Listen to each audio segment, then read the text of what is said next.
শুরুতেই কিছু কথা বলছি, আপনারা অনেকেই আছেন গল্পটি পড়বেন জানি। আপনাদের জন্যই তো গল্প বানানো। আপনারা যখন গল্প পড়েন এবং আপনার মূল্যবান মতামত জানান তখন ভিডিও বানাতে উৎসাহ পাই। তাই প্লিজ প্লিজ প্রতিটি গল্প যখন পড়বেন একটি লাইক একটি কমেন্ট করে যাবেন। যদি আপনার কাছে ভালো লাগে তবে সেটি প্রকাশ করুন, আর যদি খারাপ লাগে সেটাও প্রকাশ করুন প্লিজ। আপনার একটি মন্তব্য আমাকে পরবর্তী ভিডিও বানাতে অনুপ্রেরণা যোগায়। আর যারা এখনও আমার চ্যানেলটি সাবস্ক্রাইব করেন নাই তারা অবশ্যই সাবস্ক্রাইব করবেন আর বেল আইকনটিতে ক্লিক করবেন। ধন্যবাদ সবাইকে। সবার সুস্থতা কামনা করে গল্প শুরু করছি। অশ্রুজলে বোনা বিয়ে, সিজন ৩। লেখনীতে ইয়াসমিন খন্দকার। পর্ব ৫১। আরুষি আরহাম দুজনেই কোর্ট চত্বরে এসে দাঁড়িয়েছে। তাদের সাথে আছে সায়রা, রাজীব, আফিফাসহ বাড়ির সবাই। আজকেই আদিতার সব অপরাধের শাস্তি হিসেবে চূড়ান্ত রায় দেওয়া হবে, যা শোনার জন্য সবাই অপেক্ষা করছে। মাঝখানে সে জেল থেকে পালিয়ে গেছিল, তবে তাকে আবার গ্রেফতার করা হয়েছে। আমান আদিতার বিরুদ্ধে কেস লড়ছে এতদিন ধরে। একের পর এক তার সব অপকর্মের প্রমাণ উপস্থাপন করেছে। অবশেষে আজ কোর্ট একটা রায়ে পৌঁছাতে পারল। জজ সাহেব ঘোষণা করলেন, সমস্ত উপস্থাপিত প্রমাণ, সাক্ষ্য এবং যুক্তি বিশ্লেষণের ভিত্তিতে এই আদালত মনে করে যে অভিযুক্ত মিসেস আদিতা কবির একাধিক খুন, অর্থ আত্মসাৎ, অপহরণ ও গুমের মতো গুরুতর অপরাধে দোষী সাব্যস্ত। সুতরাং ন্যায়বিচার প্রতিষ্ঠার স্বার্থে মহামান্য আদালত অভিযুক্তকে ফাঁসির সর্বোচ্চ শাস্তি প্রদান করছে। আদিতা একটা দীর্ঘশ্বাস ফেলেন। আজ তার সব অপরাধের শাস্তি দেওয়া হল। এদিকে আরুষি, যে নিজের ১ বছর বয়সী ছোট্ট মেয়ে আরহাকে কোলে নিয়ে আদালতে উপস্থিত ছিল, রায়ের ঘোষণা হতেই খুশিতে ফেটে পড়ে। নিজের মেয়েকে বুকের সাথে জড়িয়ে ধরে বলে, অবশেষে তোমার নানা নানু ন্যায়বিচার পেল। এছাড়া বাকি সবাইও ভীষণ খুশি হয়। আরহাম তো সবাইকে মিষ্টি বিলি করতে থাকে আনন্দে। সায়রাও আজ আনন্দিত তার মায়ের খুনির শাস্তি দেখে। সে আমানের দিকে কৃতজ্ঞতার দৃষ্টিতে তাকায়। ৬ বছর পর সময়ের নদী বয়ে গেছে নির্ব নিঃশব্দে। চোখের পলকে কেটে গেছে একটি প্রজন্ম। আরও ৬টি বছর পেরিয়ে গেছে। সবার জীবনে এসেছে ব্যাপক পরিবর্তন। ঢাকা শহরের দালালগুলো আজ আরও গগনচুম্বী হয়েছে। ঢাকার একটি অভিজাত এলাকা বনানীর মাঠে আজ বসেছে এই এলাকার ভিন্ন দুটি ব্লকের ভিন্ন দুটি টিমের ক্রিকেট ম্যাচ উপলক্ষে চারিদিকে দর্শক শ্রোতারও কমতি নেই। স্টেডিয়ামের একেবারে উপরের সারিতে চুপচাপ বসে আছে বছর ১-৭ এর একটি মেয়ে। দুশ্চিন্তার ভারে ক্লান্ত ২ হাত জোর করে রেখেছে সে। তার পাশেই বসে আছে ১-৮ বছর বয়সী আরেক যুবক। মেয়েটিকে দুশ্চিন্তায় দেখে সে বলে, চিন্তা করো না আরহা, জাহিদ ভাই এই ম্যাচটা জিতবে। আমি শতভাগ নিশ্চিত।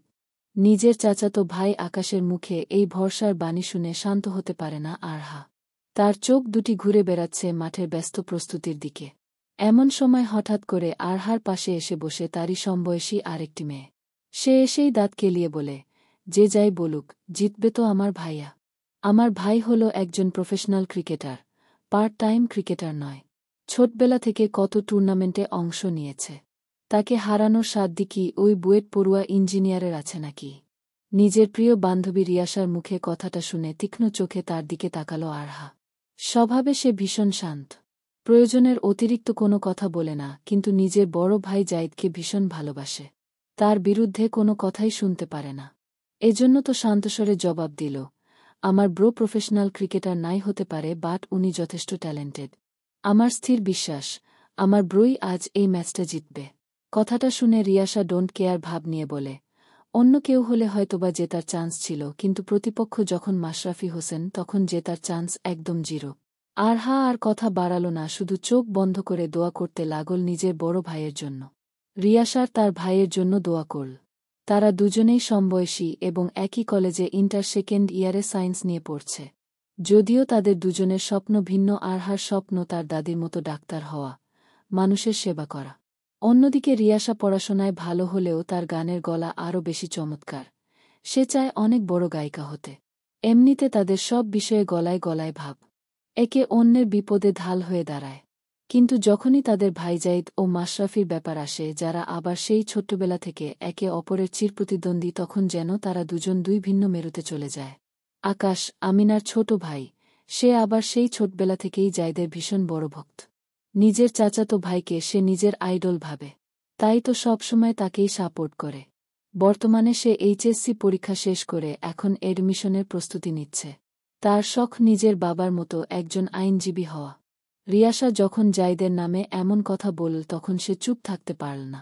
তীব্র আত্মবিশ্বাস নিয়ে বলল, যাও, যাও, দেখা যাবে কে জেতে। আমি শিওর, জাইদ ভাইয়ার টিমই আজ জিতবে। ওনার চোখের এগ্রেসিভনেস দেখেছ? তোমার ভাইয়াকে না জাস্ট ফু দিয়ে উড়িয়ে দেবে। রিয়াসাও আত্মবিশ্বাসী স্বরে বলে, লেটস সি, কে কাকে উড়িয়ে দেয়। তাদের তর্কের মাঝেই সেখানে এসে দাঁড়ায় আমিনা। সে এসেই তাদের মাঝে বসে পড়ে পপকর্ন নিয়ে। বয়সে ২-৩-এর কোঠায় পা দিলেও এখনও ঠিক আগের মতোই চঞ্চল আছে সে।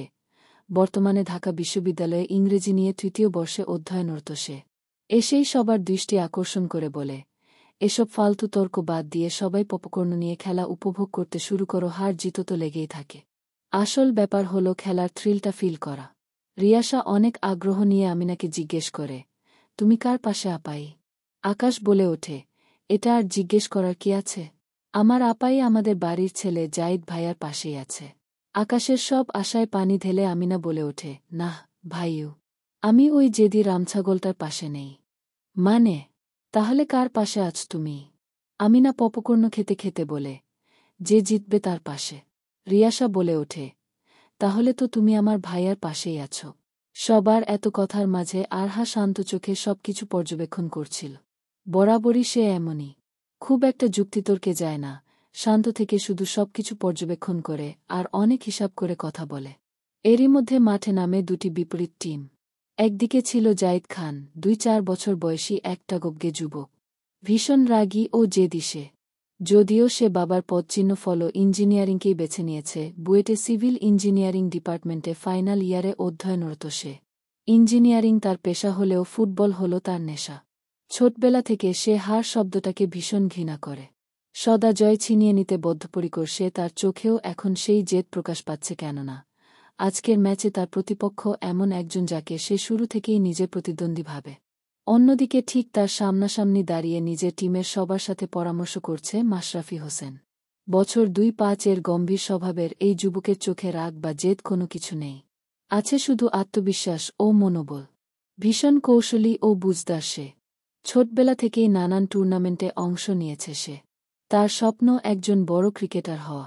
বাংলাদেশ জাতীয় ফুটবল টিমে অভিষেকের যথেষ্ট সম্ভাবনাও আছে তার।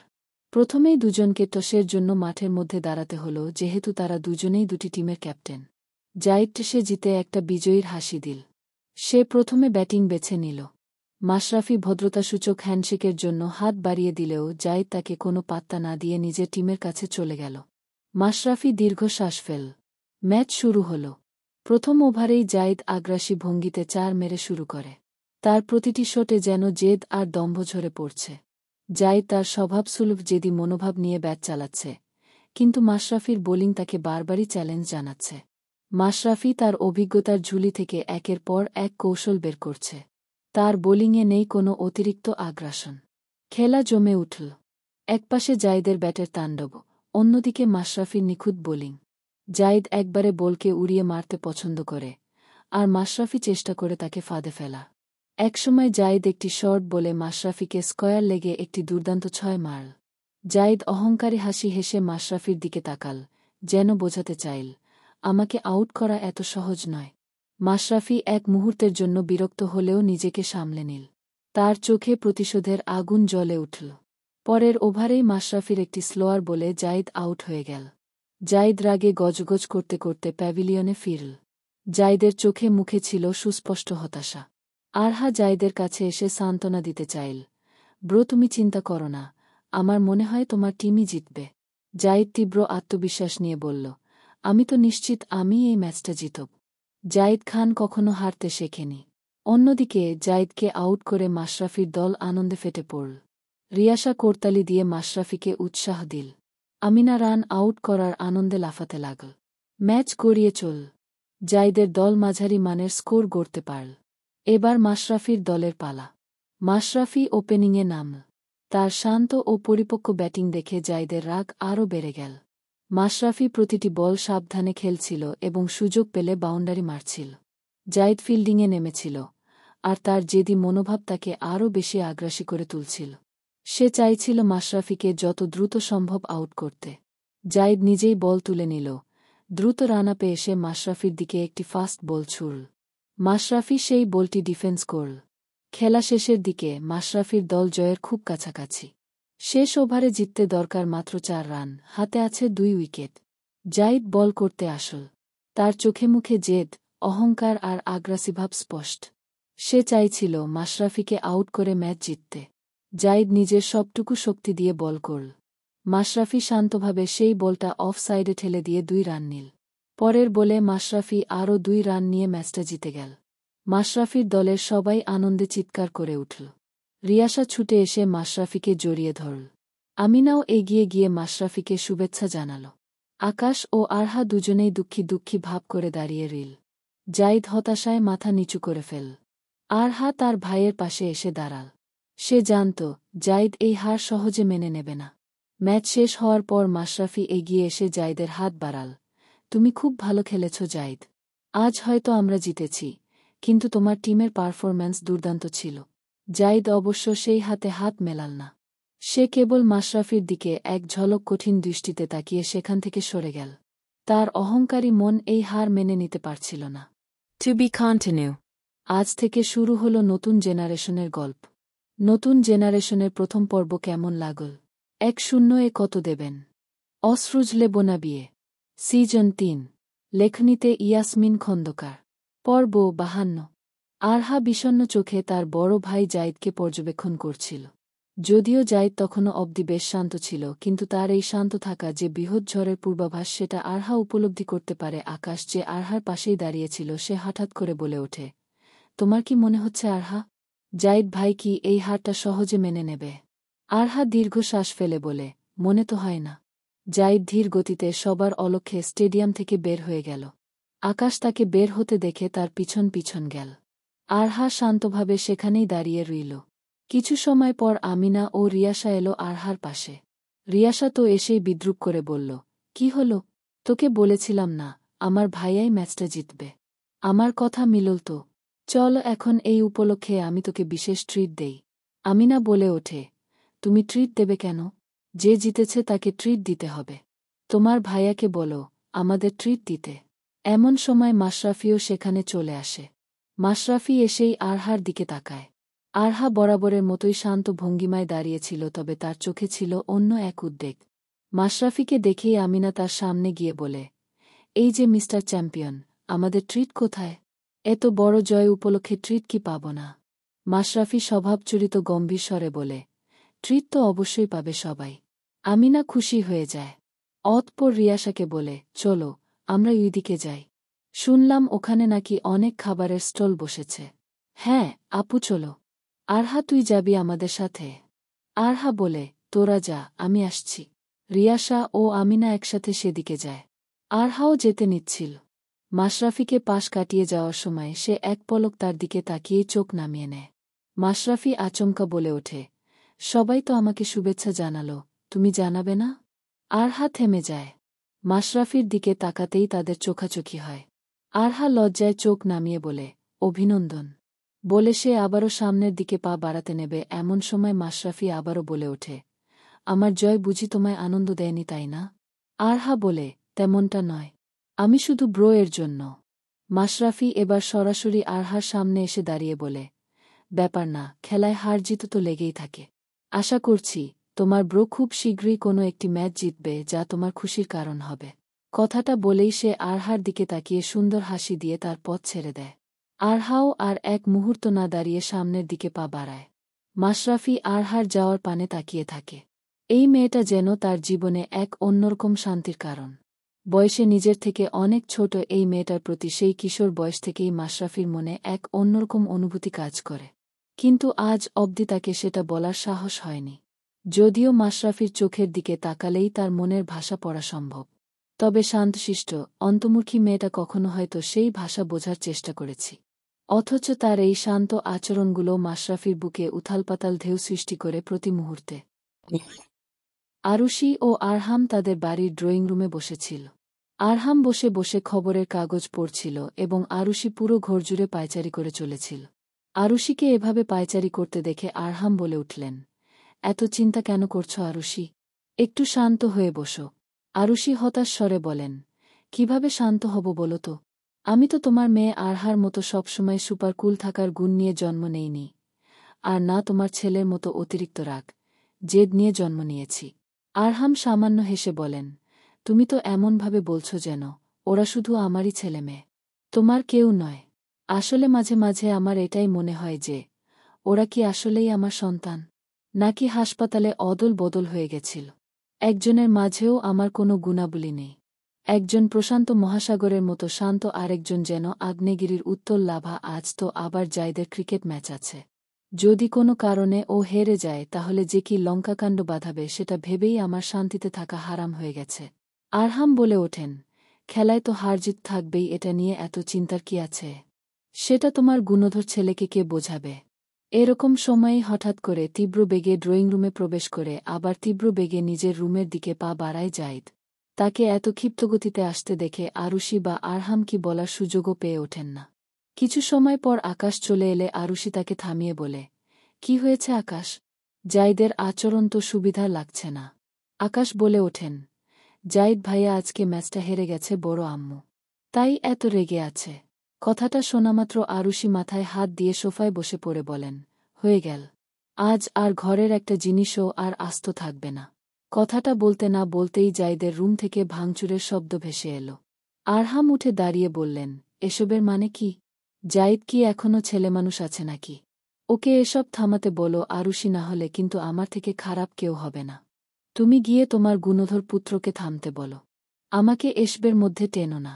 প্রতিদিন চেম্বারে আসা মানসিক সমস্যায় জর্জরিত ব্যক্তিদের সামলাতেও আমার এত সমস্যা হয় না, তোমার গুণধর পুত্রকে সামলাতে আমায় যত ধকল পোহাতে হয়।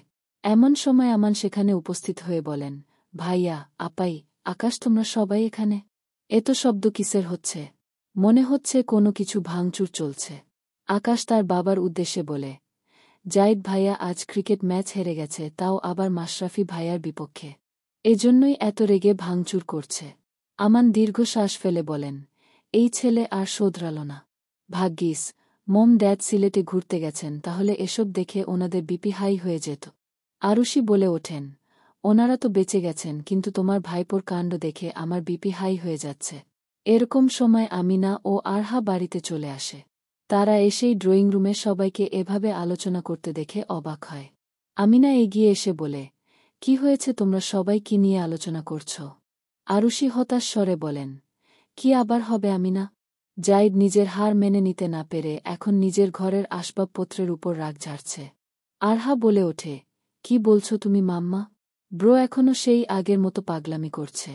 আমিনা তো ওড়না কোমরে বেঁধে বলে ওঠে, তোমরা চিন্তা করো না, এই বুনো ষাঁড়কে কিভাবে থামাতে হয় সেটা আমার ভালোই জানা আছে। Just wait and watch. বলেই আমিনা সামনের দিকে যেতে নেয়। শায়রা তখনই সেখানে এসে বলেন, আমিনা থামো, এখন জাইদ রেগে আছে, তুমি গিয়ে ওর রাগটা আর বাড়িও না। কিন্তু আমিনা কারো কথা শোনার মেয়ে নাকি? সে তো দ্রুত পা চালিয়ে জাইদের রুমের সামনে যায়। জাইদ তখনও ভেতরে ভাঙচুর করে চলছিল, তার দরজা লক করা ছিল। আর আমিনা দরজায় টোকা দিয়ে বলে, এই বুনো ষাঁড়, তাণ্ডব করার হলো বনে গিয়ে করো। থামো বলছি এখনই। আমিনার গলার স্বর শুনে জাইদ এক মুহূর্তের জন্য থেমে যায়। বুনো ষাঁড় বলায় তার রাগ বেড়ে যায়, তাই সে বলে, এই পাকা বুড়ি, তোমার এখানে কি? আমার মেজাজ এমনই ঠিক নেই। চলে যাও বলছি। এই যে মিস্টার, যদি তোমার এতই ভাঙচুর করার শখ হয় তাহলে নিজের টাকায় জিনিস কিনে গিয়ে ভাঙচুর করো। আমার বড় আব্বুর কষ্টের রোজগারে তৈরি জিনিস কেন ভাঙছ? জিততে পারে না সামান্য একটা খেলায় আবার নাটক।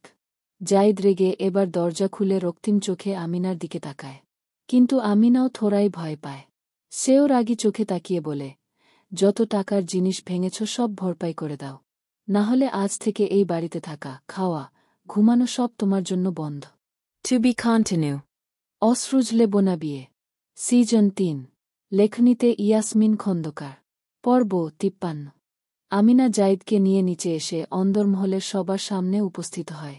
অতঃপর জাইদকে বলে, খেলায় হারজিত তো থাকবেই, এসব নিয়ে এত মন খারাপের কি আছে? তার থেকে বরং চলো আমরা সবাই মিলে মজা করি।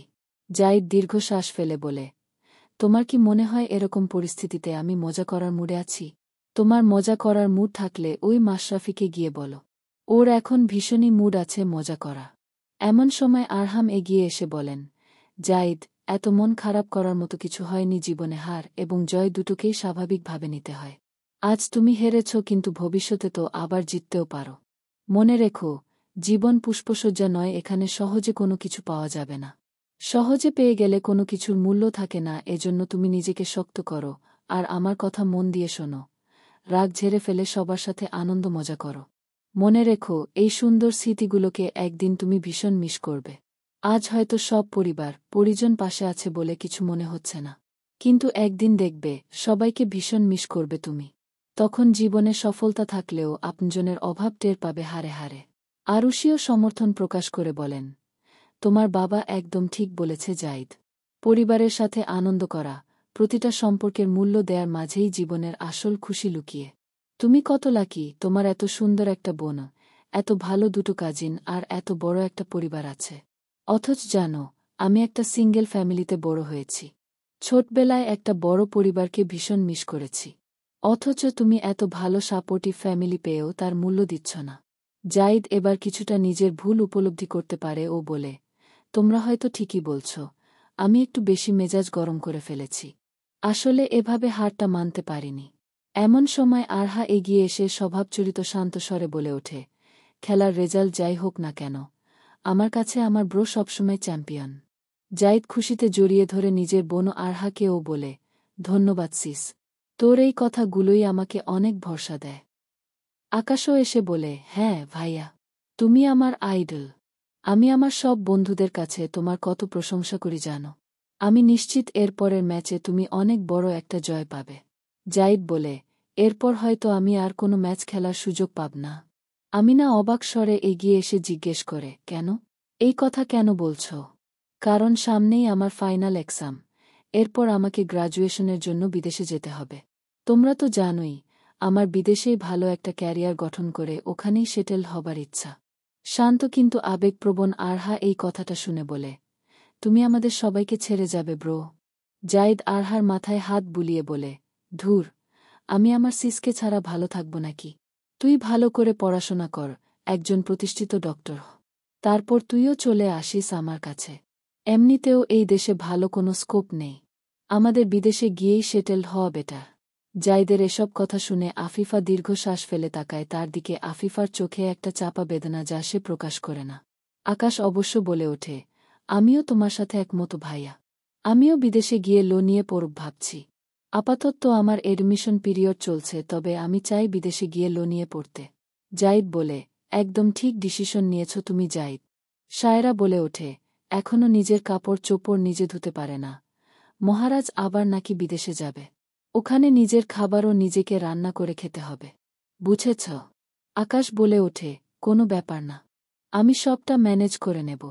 মানুষ অভ্যাসের দাস, সময়ের সাথে সব শিখে নেয়। কি তাই না আব্বু? শায়রা আর কিছু বলতে যাবে এমন সময় আমান বলে ওঠেন, তুমি যা চাও তাই হবে বাবু। তুমি যদি পড়াশোনার জন্য বাইরে যেতে চাও তাহলে এই নিয়ে আমার কোনো আপত্তি নেই। শায়রা বলে ওঠেন, এসব কি বলছটা কি তুমি? এই বয়সে ওকে একা বিদেশে পাঠিয়ে দেবে? ও একা সব কিছু সামলাবে কিভাবে?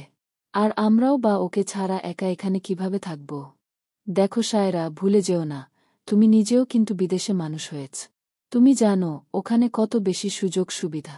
আমি চাই আমার ছেলে জীবনে সফল হোক। সেজন্য যা করা লাগে আমি করব। আকাশ নিজের বাবাকে জড়িয়ে ধরে বলে, তোমাকে অনেক অনেক ধন্যবাদ আব্বু। তুমি আমার ব্যাপারটা বুঝেছ।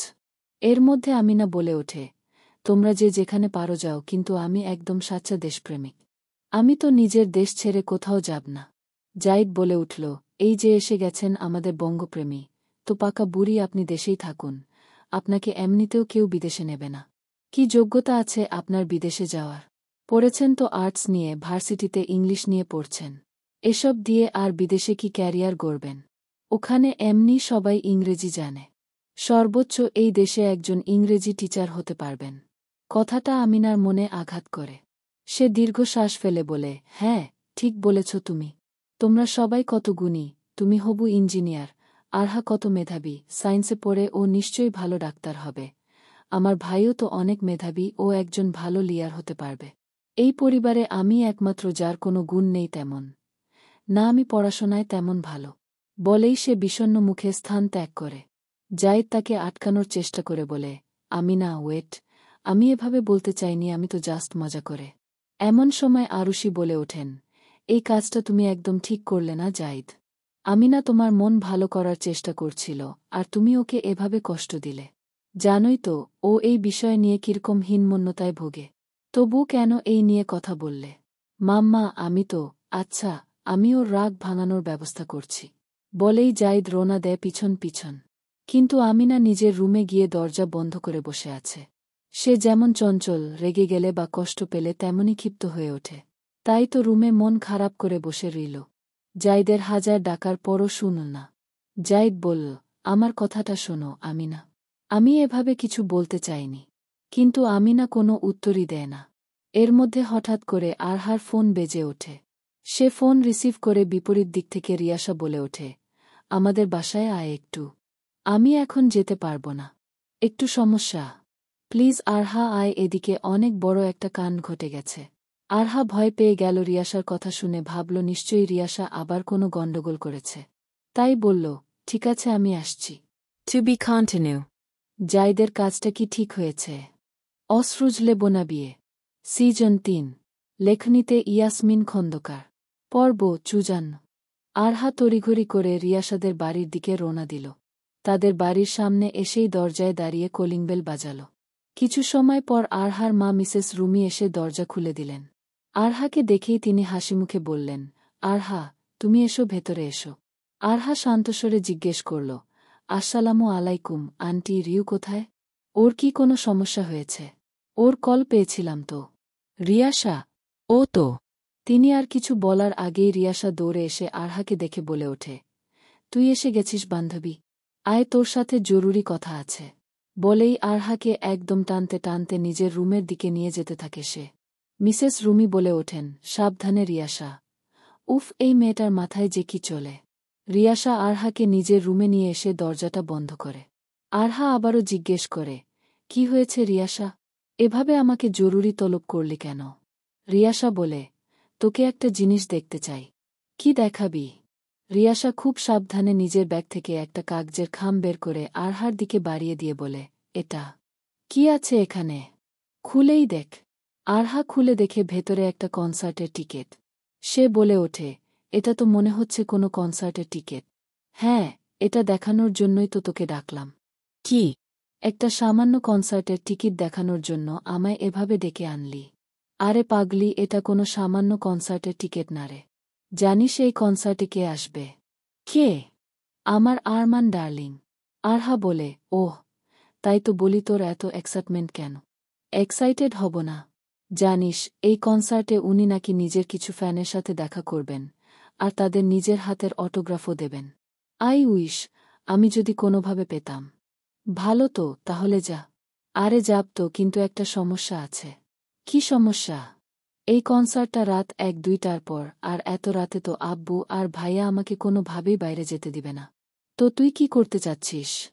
আমি চাই তুইও আমার সাথে চল এই কনসার্টে। আমরা দুজনে মিলে প্রথমে গ্রুপ স্টাডি করার কথা বলে মিমের বাড়িতে যাব। তারপর রাতে ওর বাড়িতে থাকব এটা বলে কনসার্টে যাব। আরহা বলে ওঠে, অসম্ভব। আমি বাড়িতে মিথ্যা বলতে পারব না। যদি সবাই জেনে যায় অনেক রাগ করবে। তাছাড়া এসব কনসার্টে আমার কোনো আগ্রহ নেই। রিয়াসা আকুতিভরা কণ্ঠে বলে, প্লিজ আরহা, তুই না করিস না। তুই আমার একমাত্র ভরসা। তুই তো জানিস আমি আরমান খানের কত বড় ফ্যান। ওনার অটোগ্রাফ পাওয়ার এই সুযোগ আমি কিছুতেই হাতছাড়া করতে পারব না। তুই কোনোভাবে একটু ম্যানেজ করে নে। কিন্তু যদি কোনো সমস্যা হয়? কোনো সমস্যা হবে না। আমি আছি তো। আমি সব ম্যানেজ করে নেব। কিন্তু আর কোনো কিন্তু নয়। তুই আমার জানের জিগরি দোস্ত না? আমার কথা শুনবি না? আরহা দীর্ঘশ্বাস ফেলে বলে, বেশ, দেখি কি করা যায়। এসব দেখাদেখির টাইম নেই। তুই যাবি ফাইনাল। কালকে রাতেই এই কনসার্ট। আগে থেকে বাড়িতে বলে রাখিস মিমের বাড়িতে গ্রুপ স্টাডি করতে যাব। তাহলে আর সমস্যা হবে না। রিয়াসার জোরাজোরিতে বাধ্য হয়ে আরহা বলে, আচ্ছা। রিয়াসা আরহাকে জড়িয়ে ধরে বলে, thank you Arha. You are the best. এমন সময় হঠাৎ করে রিয়াসা রুমে কেউ করা নাড়ে। রিয়াসা নিজের রুমের দরজা খুলেই মাশরাফিকে দেখে। মাশরাফিকে ভীষণ গম্ভীর লাগছিল। রিয়াসা ভয় পেয়ে যায় যে মাশরাফি সব শুনে ফেলল নাকি। তাই সে বলে ওঠে, ভাইয়া, তুমি কিছু বলবে? কার সাথে কথা বলছিলিস তুই? তোর ঘর থেকে আওয়াজ শুনে এলাম। আমি তো। এর মধ্যেই মাশরাফির নজর যায় আরহার দিকে। আরহার পরনে সাধারণ সাদা একটা সালোয়ার কামিজ, চেহারার বাহ্যিক কোনো মেকআপ সামগ্রী নেই। অথচ এত সাধারণ সাজেও তাকে কতই না অপূর্ব লাগছে। মাশরাফি হা হয়ে তাকিয়ে থাকে আরহার দিকে। আরহার দৃষ্টি তখনও নতজানু। রিয়াসা বলে, আমি তো আরহার সাথে কিছু জরুরি কথা বলছিলাম। তুই আয় না, ভেতরে আয়। মাশরাফির কি হলো সে জানে না, হয়তো আরহার টানেই সে ভেতরে চলে এসে একদম তার মুখোমুখি দাঁড়াল। আরহা এবার চোখ তুলে তাকালো মাশরাফির দিকে। আর তাতেই মাশরাফির হৃদস্পন্দন বন্ধ হয়ে যাবার জোগাড় হল।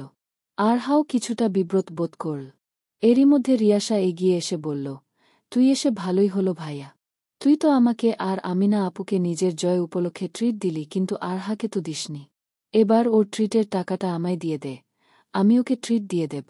আরহা বলে, না ভাইয়া, এর কোনো প্রয়োজন নেই। মাশরাফি বলে, কেন প্রয়োজন থাকবে না? সবাইকে যখন ট্রিট দিয়েছি তোমাকেও দেব, সবথেকে স্পেশাল ট্রিটটা তো তোমাকেই দেব। কথাটা শুনেই এবার আরহা একদম মাশরাফির চোখের দিকে তাকায়, বোঝার চেষ্টা করে তার মনের কথা। মাশরাফি আবার বলে ওঠে, নাকি তোমার ভাইয়া আমার প্রতিপক্ষ ছিল জন্য তুমি ট্রিট নিবে না? আরহা শান্তস্বরে বলে, না ভাইয়া, এমন না। আমি তো বুঝেছি। যদি এমন না হয় তাহলে এখন আমার সাথে চলো, তোমায় ট্রিট দিয়ে আসি। আরহা কি বলবে বুঝতে পারছিল না। রিয়াসা বলে, হ্যাঁ ভাইয়া, যাও, ওকে নিয়ে গিয়ে এখনই ট্রিট দিয়ে আসো। এরপর বাড়িতে গিয়ে তো পড়ার টেবিলে বসবে, তারপর আর উঠবেই না আমাদের হবু ডাক্তার ম্যাম। মাশরাফি আরহাকে আবার জিজ্ঞেস করে, তুমি কি যেতে ইচ্ছুক? আরহা হ্যাঁ বোধক ইশারা করে, কারণ তার মনে হচ্ছিল এত বিনয়ীভাবে জিজ্ঞেস করার পর যদি সে নেতিবাচক উত্তর দিত তাহলে সেটা অভদ্রতা হতো। মাশরাফি বলে, তাহলে চলো। রিয়াসা আরহার ঘাড়ে টোকা দিয়ে বলে, হুম যা, আর যেটা বলেছি সেটা মনে রাখিস। আরহা মাশরাফির সাথে রওনা দেয়। মাশরাফি বাড়ির বাইরে এসে আরহাকে বলে, চলো পাশের রেস্টুরেন্টেই যাই। আচ্ছা। আরহা ও মাশরাফি দুজনে একসাথে পাশের একটি চাইনিজ রেস্টুরেন্টে যায়। সেখানে মাশরাফি আরহার দিকে মেনু কার্ড দিয়ে বলে, এখান থেকে যা যা পছন্দ অর্ডার দাও, একদম লজ্জা পাবে না। আরহা নিজের পছন্দমতো কিছু খাবার অর্ডার দেয়। অতঃপর অর্ডার অনুযায়ী খাবার আসতেই খাওয়া শুরু করে। সে বেশ ধীরগতিতে খাচ্ছিল। মাশরাফি কফি খেতে খেতে আরহাকেই দেখে যাচ্ছিল। আরহাকে দেখে যেন তার দুই চোখের শখ মেটাচ্ছিল। এই মেয়েটাকে যতই দেখে ততই ভালো লাগে। ওই দৃষ্টিতে ছিল না কোনো কামনা, ছিল কেবল একরাশ মুগ্ধতা। খাওয়া শেষ হবার পর আরহার মুখে কিছু দাগ লেগে থাকায় মাশরাফি নিজের হাতে সেটা মুছে দেয়, যার ফলে তার হৃদস্পন্দন অনেক বেড়ে যায়। আরহাও অবাক চোখে মাশরাফির দিকে তাকায়। মাশরাফি পরিবেশ স্বাভাবিক করতে বলে, আসলে মুখে কোনো ব্যাপার না ভাইয়া। এরপর দুজনে উঠে দাঁড়ায়। রেস্টুরেন্টের বিল পে করে আরহাকে নিয়ে মাশরাফি বাইরে আসতে নেবে এমন সময় জাইদের মুখোমুখি হয়। যাই তাদের দুজনকে একসাথে দেখে ভীষণ রেগে যায়। হাত মুষ্টিবদ্ধ করে নিয়ে আরহাকে বলে, তুই কি করছিস এখানে? আরহা ভয়ে সিটিয়ে যায়। মাশরাফি বলে, আমি বলছি, আমি আমার বোনের সাথে কথা বলছি, তুই মাঝখানে ঢুকবি না। সিস, তোকে আমি বলেছি না এভাবে যার তার সাথে না মিশতে? তুই আমার কথা শুনলি না কেন? ব্রো, আসলে চুপচাপ আমার সাথে এখনই বাড়িতে চল, আর এই ভুল যেন দ্বিতীয়বার না হয়। To be continue. রিয়াসার এভাবে মিথ্যা বলে বাইরে যাওয়ার সিদ্ধান্তটা কি ঠিক? জাইদের আচরণ সম্পদ কি মতামত আপনাদের? অশ্রুজলে বোনা বিয়ে, সিজন ৩। লেখনীতে ইয়াসমিন খন্দকার। পর্ব ৫৫। আরহা জাইদের সাথে বাসায় ফিরে চুপচাপ রইল। জাইদ আর এই বিষয় নিয়ে তাকে কিছু বলেনি, কারণ সে বোনকে অনেক বেশি ভালোবাসে। তখন তো মাশরাফির সাথে আরহাকে দেখে মাথা গরম হয়ে গেছিল, তাই ওভাবে বলে ফেলেছে। না হলে সে কখনো আরহার সাথে উঁচু গলায় কথা বলে না, এখন নিজেই অনুতপ্ত সে। এদিকে আরহাও নিজের রুমে এসে মন খারাপ করে বসে আছে। একটু পর রিয়াসার মেসেজ এলো তার ফোনে। আরহা ফোনটা হাতে নিয়েই দেখল রিয়াসা লিখেছে, যা বলেছিলাম মনে রাখিস, কোনোভাবে ব্যাপারটা ম্যানেজ কর। আরহা চিন্তায় পড়ে যায় যে সে কি করবে। এমন সময় হঠাৎ করে জাইদ আরহার রুমের সামনে এসে দরজায় টোকা দিয়ে বলে, সিস। আসবো। আরহা জাইদের দিকে তাকিয়ে বলে, ব্রো তুমি? এসে। জাইদ আরহার কাছে এসে তার মাথায় হাত বুলিয়ে বলে, তোর সাথে আমি অনেক খারাপ ব্যবহার করে ফেলেছি তাই না? আমাকে ক্ষমা করে দিস। আরে না ব্রো, এভাবে কেন বলছ? আমি কিছু মনে করিনি। তুমি তো আমার বড় ভাই, তুমি চাইলে আমাকে বকতেই পারো, আমি জানি তুমি যা করো আমার ভালোর জন্যই। স্বভাবচরিত শান্ত স্বরে কথাগুলো বলে আরহা। তবে তার চোখে একটা উদ্বিগ্নতা ছিল যা টের পেল জাইদ, তাই তো জিজ্ঞেস করল, কি হয়েছে সিস? তোকে এমন লাগছে কেন? কোনো বিষয় নিয়ে কি খুব চিন্তায় আছিস? আরহা দীর্ঘশ্বাস ফেলে বলে, না মানে ব্রো, সামনে তো আমাদের ফার্স্ট ইয়ারের ইয়ার এক্সাম, তাই একটু টেনশন হচ্ছে। এটা নিয়ে এত চিন্তার কি আছে? আমার বোন হলো ক্লাস টপার, ভবিষ্যতের ডাক্তার, তার আবার পড়াশোনা নিয়ে কিসের চিন্তা?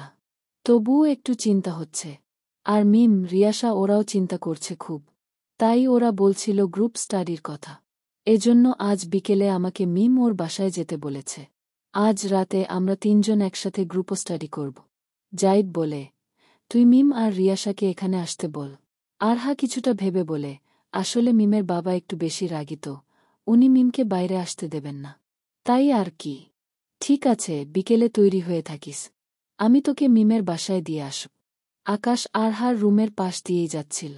মিমের নাম শুনেই সে ছুটে আরহার রুমে প্রবেশ করে বলে, কি নিয়ে কথা হচ্ছে? জাইদ হেসে বলে, আরহা ওর বান্ধবী মিমের বাসাতে যাবে গ্রুপ স্টাডি করতে। আমি ওকে বিকেলে রেখে আসব তাই বলছিলাম। মিমের নাম শুনতেই আকাশের বুকটা ধক করে ওঠে। তার স্মৃতিতে ভেসে আছে ভীষণ সুন্দরী, নম্র স্বভাবের এক মেয়ের প্রতিচ্ছবি। মেয়েটাকে ভীষণ ভালো লাগে তার। আরহার সাথে কয়েকবার এই বাসাতেও এসেছে। যতবার এসেছে আকাশ হা করে তার দিকে তাকিয়েছিল। আকাশ হঠাৎ বলে ওঠে, আমিও যাই তোমাদের সাথে। বেশ, যেও। আকাশ খুশি হয় ভীষণ। আরুষি আরহার মিমের বাসাতে যাওয়ার কথা শুনে কিছুটা বিচলিত হয়। আরহা যাওয়ার সময় তাকে বলে, সাবধানে থেকো আরহা, আজকালকার দিনকাল তো ভালো না। আরহা তার মাকে আশ্বাস দেয়, কিন্তু তার নিজের মনেও একটা সংকোচ ছিল যে রিয়াসার কথা শুনে সে কোনো ভুল করছে কিনা। আমিনাও তখন সেখানে এসে দাঁড়ায়। জাইদ আমিনার দিকে তাকাতেই আমিনা চোখ সরিয়ে নেয়। সে এখনও জাইদের উপর রেগে আছে। এদিকে জাইদ ভাবতে থাকে কিভাবে সে আমিনার এই রাগ কমাবে। এর মধ্যে আকাশ তাড়া দিয়ে বলে, চলো যাই। আমিনা আরহাকে বলে, সাবধানে থেকো আরহা, তুমি তো এভাবে বাইরে সেভাবে থাকোনি কখনো, তাই তোমার জন্য চিন্তা হচ্ছে। আচ্ছা আপি, তুমি চিন্তা করো না, আমি সাবধানে থাকার চেষ্টা করব। এরপর জাইদ ও আকাশ গিয়ে আরহাকে মিমের বাসাতে রেখে আসে। মিমের আম্মু তাদের আপ্যায়ন করে। মিম যথারীতি বিনয়ী ভঙ্গিতে দূরে দাঁড়িয়েছিল। আকাশ আজ সুযোগ বুঝে মিমের সাথে টুকটাক কথা বলে। আকাশের সাথে কথা বলার সময় মিম হাসছিল, যা দেখে আকাশের চোখ জুড়িয়ে যায়। এর মধ্যে রিয়াসা বিরক্ত হয়ে আরহাকে বলে, তোর এই আকাশ ব্রো মিমের সাথে এত গায়ে পড়ে কথা বলছে কেন? ব্যাপারটা তো সুবিধার লাগছে না। আরহা স্বাভাবিক স্বরে বলে, কেন? বললে কি অসুবিধা? রিয়াসা বলে, তুই বুঝছিস না? আমার তো মনে হয় তোর আকাশ ব্রো মিমের সাথে লাইন মারার চেষ্টা করছে। ছি, এসব কি ভাষা? আহারে, সাধুমা এলেন। যাই হোক, আমার কি তাতে? আমি তো শুধু ভাবছি কখন আমার প্রিয় আরমান খানের সাক্ষাৎ পাব। উফ, উনি যা সুদর্শন! ওনাকে স্ক্রিনে দেখলেই তো আমার মনটা গার্ডেন গার্ডেন হয়ে যায়। সামনাসামনি দেখলে না জানি কেমন প্রতিক্রিয়া হবে। রাতে সুযোগ বুঝে রিয়াসা, মিম ও আরহা কনসার্টের জন্য বেরিয়ে পড়ে। কনসার্ট মিমের বাসার কাছাকাছিই ছিল। মিম ও রিয়াসা দুজনেই ভীষণ এক্সাইটেড ছিল। রিয়াসার মতো না হলেও মিমও আরমান খানের ভক্ত, তাই সেও উদগ্রীব তাকে দেখার জন্য। তবে এত সবার মাঝে আরহা চুপচাপ ছিল। তার চোখে মুখে কোনো উৎসাহ ছিল না, ছিল কেবলই উদ্বিগ্নতা। কনসার্টে উপস্থিত হয়ে হাজার হাজার লোকের ভিড় দেখে তার ভয়টা তো আরও বেড়ে গেল। বিশেষ করে যখন সে দেখল হাজার হাজার ছেলে আছে এখানে, তখন তার ভয় তো একদম মাত্রা ছাড়িয়ে গেল। আরহা রিয়াসাকে বলল, আমাদের এখানে আসা কি ঠিক হলো? আমার কেন জানি ভীষণ ভয় লাগছে। আরে এত দুশ্চিন্তার কি আছে? সব ঠিক যাবে। আমরা আছি তো। তুই আমার হাতটা ধরে থাক। একটু পরই মূল কনসার্ট শুরু হল। মঞ্চে উঠলেন বিখ্যাত গায়ক আরমান খান। তাকে সামনাসামনি দেখে তো রিয়াসা পাগল হয়ে গেল। একটু পরই আরমান খান নিজের গান পরিবেশন করতে শুরু করল। তুমি না ডাকলে আসব না, কাছে না এসে ভালোবাসব না। দূরত্ব কি ভালোবাসা বাড়ায়, নাকি চলে যাবার বাহানা বানায়? দূরের আকাশ নীল থেকে লাল, গল্পটা পুরনো। ডুবে ডুবে ভালোবাসি, তুমি না বাসলে আমি বাসি। তার সুরে সুর মিলিয়ে আরহাও গানটা গাইতে থাকে। এরপর আরও কিছু গান বললেন তিনি। তারপর এলো ফ্যান্স মিটিংয়ের পালা। এই সময় উপস্থিত সবাই ভীষণ উত্তেজিত হয়ে উঠল। সেখানে এক প্রকার ধাক্কাধাক্কি শুরু হল। রিয়াসা ও মিম দুজনেই আরমান খানের সাথে দেখা করার জন্য উদগ্রীব ছিল, তাই তারা সামনের দিকে যাওয়ার চেষ্টা করল। আরহাও তাদের সাথে যেতে লাগল, কিন্তু হঠাৎ করে কারো ধাক্কার ফলে সে পেছনে পড়ে গেল এবং তাদের থেকে বিচ্ছিন্ন হয়ে গেল। এই ঘটনায় আরহা ঘাবড়ে গেল। সে দেখল কিছু মানুষ উল্টে পড়ে যাচ্ছে এবং তাদের উপর দিয়ে আরও অনেক মানুষ যাচ্ছে, যার ফলে পদপিষ্ট হয়ে এক মারাত্মক পরিস্থিতির সৃষ্টি হল। আরহা কিছু মানুষকে সাহায্য করার চেষ্টা করল। এমনই একটা ছেলে পড়েছিল, সেই ছেলেটির দুজন বন্ধুদের অনুরোধে আরহা তাকে সাহায্য করল। এরপর সেই দুজন বন্ধু আরহাকে বলল, আমাদের বন্ধুকে একটু গাড়ি পর্যন্ত নিয়ে যেতে সাহায্য করুন, ওকে হাসপাতালে নিয়ে যেতে হবে। আরহা সরল মনেই তাদের দিকে সাহায্যের হাত বাড়াল, কিন্তু গাড়ির কাছে যেতেই তাদের আসল রূপ প্রকাশ্যে এলো। সেই স্থানটা কিছুটা অন্ধকার ও ফাঁকা হওয়ায় সুযোগ বুঝে তারা আরহাকে টেনে গাড়িতে নিয়ে গেল। আরহা যাতে চিৎকার করতে না পেরে তাই তারা আরহার মুখ চেপে ধরল। একটা ছেলে ভীষণ কুৎসিত ইঙ্গিত করে বলল, মালটা তো সেই, আজ একে নিয়ে খুব মজা হবে। To be continue. অশ্রুজলে বোনা বিয়ে, সিজন ৩। লেখনীতে ইয়াসমিন খন্দকার। পর্ব ৫৬। আরহা ভয়ে একদম গুটিয়ে গেছিল। তিনজন ছেলে মিলে তার উপর হামলে পড়েছিল। আরহা হাজার চেষ্টা করেও মুখ দিয়ে কোনো শব্দ বের করতে পারছিল না। তার চোখে জল চলে আসছিল। এর মধ্যে একটা ছেলে আরহার সালোয়ার কামিজে হাত দিয়ে সেটা টেনে ছেঁড়ার চেষ্টা করে। এমন সময় হঠাৎ করে গাড়ির দরজাটা খুলে যায়। সেই তিনজন ছেলের মধ্যে একজন চিৎকার করে বলে ওঠে, আবে কে রে? রক্তিম চোখে তাকিয়ে আছে মাশরাফি। আরহাকে এই অবস্থায় দেখে সে নিজেকে ঠিক রাখতে পারল না। হাত মুষ্টিবদ্ধ করে নিয়ে হুঙ্কার দিয়ে বলে উঠল, তোদের জম। বলেই মাশরাফি একটা ছেলেকে টেনে বের করল। তারপর উদাম পেটাতে লাগল। বাকি দুটো ছেলেও বাইরে বেরিয়ে এলো। মাশরাফি তাদেরকেও মেরে তক্তা বানাতে লাগল। পাশে পড়ে থাকা একটি রড হাতে তুলে নিয়ে সে মারতে মারতে ছেলেগুলোকে প্রায় মৃত্যুর মুখে পাঠিয়ে দিল। এমন সময় সেখানে কিছু লোক জড়ো হল। আরহাও বাইরে বেরিয়ে এলো।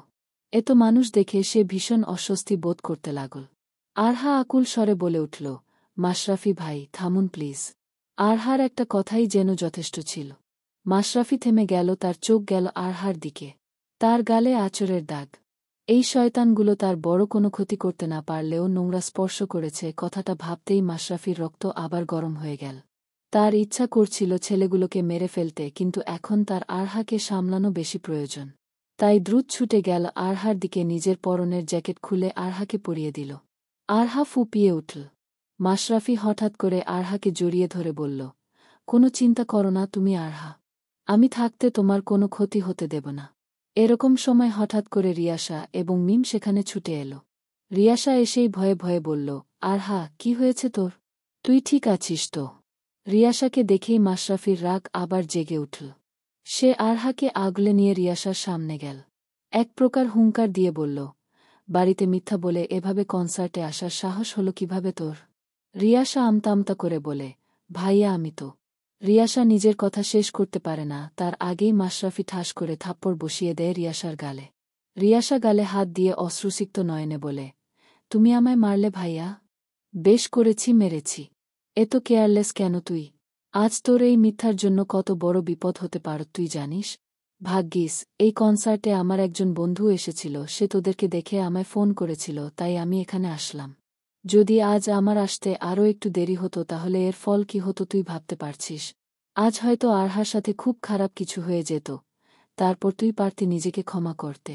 রিয়াসা বলে, আমি তো এত কিছু ভাবিনি ভাইয়া, আমি তো শুধু আরমান খানের সাথে দেখা করার জন্য। বলেই সে কান্নায় ভেঙে পড়ে। আরহার কাছে গিয়ে তাকে জড়িয়ে ধরে বলে, আমাকে ক্ষমা করে দে আরহা, আজ আমার একটা ভুলের জন্য তোকে এত বড় একটা বিপদে পড়তে হলো। মাশরাফি রিয়াসাকে বলে, চুপ, তোকে আর কোনো নাটক করতে হবে। এখন তোমরা তিনজনই আমার সাথে চলো। আর একটা কথাও শুনতে চাই না আমি। তারা আর কোনো কথা বাড়াল না। মিমকে তার বাসায় পৌঁছে দিয়ে মাশরাফি আরহা ও রিয়াসাকে নিয়ে নিজেদের বাড়িতে গেল।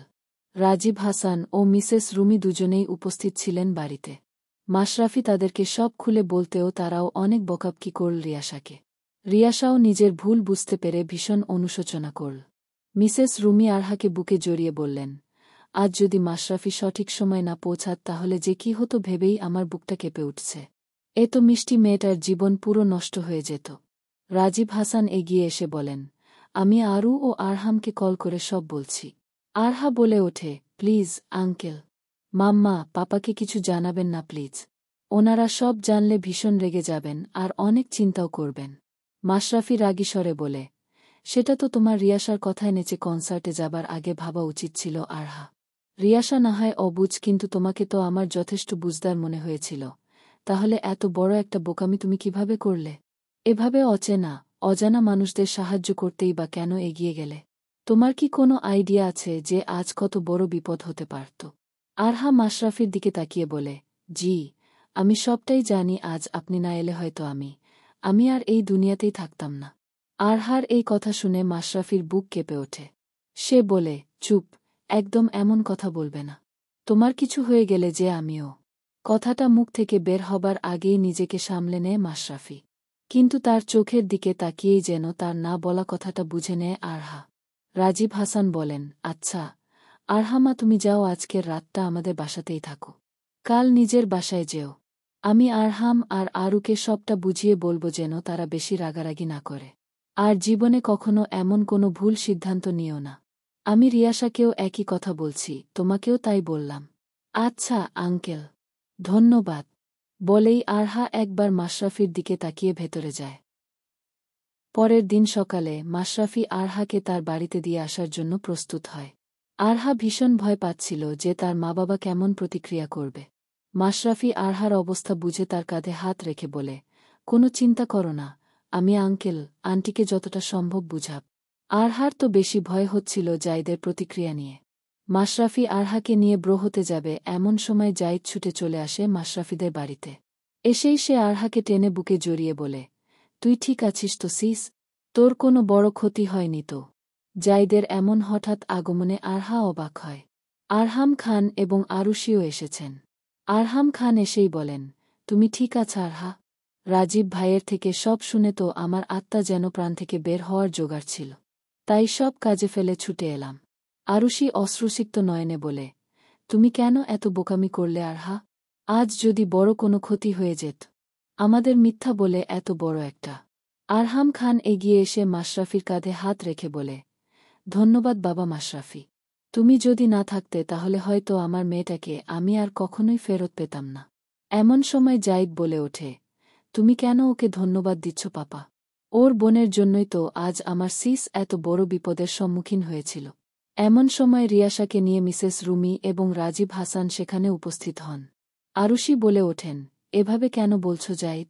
মাশরাফি আমাদের কত বড় উপকার করেছে তা ভুলে যেও না। জাইদ তেতে উঠে বলে, উপকার? কিসের উপকার? ওর বোন রিয়াসার জন্যই তো আরহা কনসার্টে গেছিল, না হলে আমার সিস এমন মেয়েই নয়। আর আজ যদি আমার সিসের কিছু হতো তার জন্যেও দায়ী হতো রিয়াসা। রাজীব হাসান বলে ওঠেন, আমি জানি আমার মেয়ে ভুল করেছে, এজন্য আমি ক্ষমা চাইছি। জাইদ বলে ওঠে, তুমি কেন ক্ষমা চাইছো ভালো আঙ্কেল? ক্ষমা তো রিয়াসার চাওয়া উচিত। ওর মতো উশৃঙ্খল মেয়ে আমি খুব কমই দেখেছি। রিয়াসা হাত জোর করে বলে, আমি ক্ষমাপ্রার্থী। জাইদ চেঁচিয়ে বলে, আমার সিসের কিছু হয়ে গেলে তারপর এই ক্ষমার কি দাম থাকত? এরপর থেকে তুমি আর আরহার সাথে মিশবে না। আরহা, চল আমার সাথে। আর কখনো তুই এই বাড়িতে আসবি না। বলেই আরহাকে টানতে টানতে নিয়ে যেতে থাকে zaid. To be continue. Mashrafe কি রিয়াসার গায়ে হাত তুলে ভুল করেছে? জাইদের আচরণ কি ঠিক? অশ্রুজলে বোনা বিয়ে, সিজন ৩, লেখনীতে ইয়াসমিন খন্দকার। পর্ব ৫৭। আরহা নিজের ঘরে মন খারাপ করে বসে আছে। সেদিনের ঘটনার পর থেকে সে নিজেকে অনেকটাই গুটিয়ে নিয়েছে আগে থেকেই। আরহা শান্ত স্বভাবের এখন যেন আরও শান্ত হয়ে গেছে। জাইদ এখন এক মুহূর্তের জন্যেও তাকে একা বাইরে যেতে দেয় না। নিজে সবখানে সাথে করে নিয়ে যায়। এসব ঘটনায় আরহা এখন অভ্যস্ত হয়ে গেছে। রিয়াসার সাথেও তাকে মিশতে বারণ করেছে জাইদ। এই কারণেই রিয়াসা কয়েকবার আরহার সাথে কথা বলতে এলেও আরহা তাকে এগিয়ে যায়। কিন্তু এসব করতে গিয়ে আরহা নিজেই অনেক ভেঙে পড়েছে। কেননা রিয়াসা ছিল তার প্রিয় বান্ধবী, রিয়াসা ছাড়া অন্য কারো সাথে তার তেমন সম্পর্ক নেই, সেজন্য আরহা যেন এখন আরও একা হয়ে গেছে। রিয়াসার অবস্থাও এক। নিজের ভুলের জন্য আজও সে আত্মগ্লানিতে ভুগছে। এই ঘটনা যেন তাদের বন্ধুত্বে এক বিশাল দেয়াল হয়ে দাঁড়িয়ে গেছে। আমিনা ভার্সিটি যাওয়ার জন্য বের হচ্ছিল। এমন সময় জাহিদ তার সামনে এসে দাঁড়ায়। আমিনা জাহিদকে পাশ কাটিয়ে যেতে নেয়। এমন সময় জাহিদ বলে ওঠে, তুমি ভার্সিটি যাবে তো? আমিও ওই দিকে যাচ্ছি। আমার সাথে চলো, আমি তোমাকে পৌঁছে দিচ্ছি। আমিনা গম্ভীর স্বরে বলে, তার কোনো প্রয়োজন নেই। আমি একা চলে যেতে পারব। জাহিদ বলে, এটা কিন্তু ঠিক হচ্ছে না আমিনা। তুমি নিজেই আমাকে জেদি ছেলে বলো, আর এখন তুমি জেদ দেখাচ্ছ। আমিনা হঠাৎ করে চেঁচিয়ে বলে ওঠে, কেন? আমার মতো সামান্য একজন ভার্সিটি পড়ুয়া মেয়েকে নিয়ে গেলে দ্য গ্রেট বুয়েটিয়ান জাহিদ খানের প্রেস্টিজে লাগবে না? নিজেকে ছোট মনে হবে না? এর তো কোনো প্রয়োজন নেই। আমি চাই না কেউ আমার জন্য নিজের প্রেস্টিজ লো করুক। জাহিদ হতাশ স্বরে বলে, তুমি এখনো সেদিনের ঘটনা নিয়ে পড়ে আছো আমিনা। আমি তো নিজের ভুলটা স্বীকার করেছি।